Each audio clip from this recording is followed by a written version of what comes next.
Ethiopia's Great Rift Valley is one of the most seismically active regions in the world, but even more so over the past 5 months, as a series of strong vibrations rocked the region, bringing widespread destruction and panic. The panic is largely to do with fears that the tremors might eventually lead to a major catastrophe, such as causing a major dam to collapse or the volcanic Mount Dauphin to erupt. It's all led authorities to evacuate tens of thousands of people who now live in tents pitched in the middle of this arid vegetation. They are providing us with food by the many people, and it's not sufficient.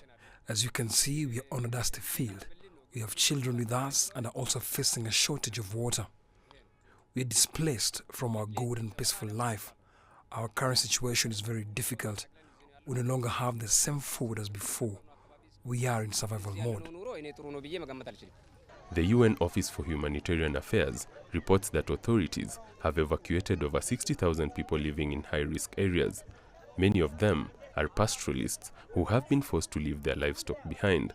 In a far from ideal setting, disputes occasionally erupt due to desperation as women and children queue for limited aid supplies. I left with my elderly mother and my children. We had no time to bring anything with us.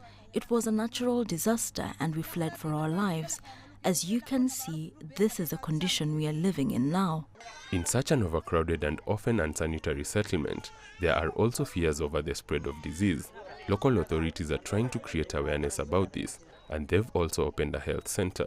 Until the government and supportive agencies like UNICEF and WHO step in, we are assisting the people with the resources we have. We are here in the field, staying and sleeping alongside the people. The UN Humanitarian Agency, OCHA, said in a statement that a comprehensive humanitarian response is underway, though significant gaps remain.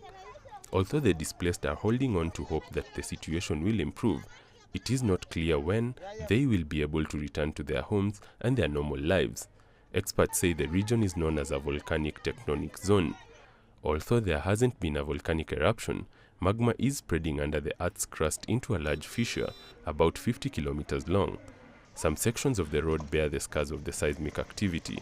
Deserted streets, destroyed houses and businesses serve as a warning that the situation could get worse. Muturi Kaibere, CGTN.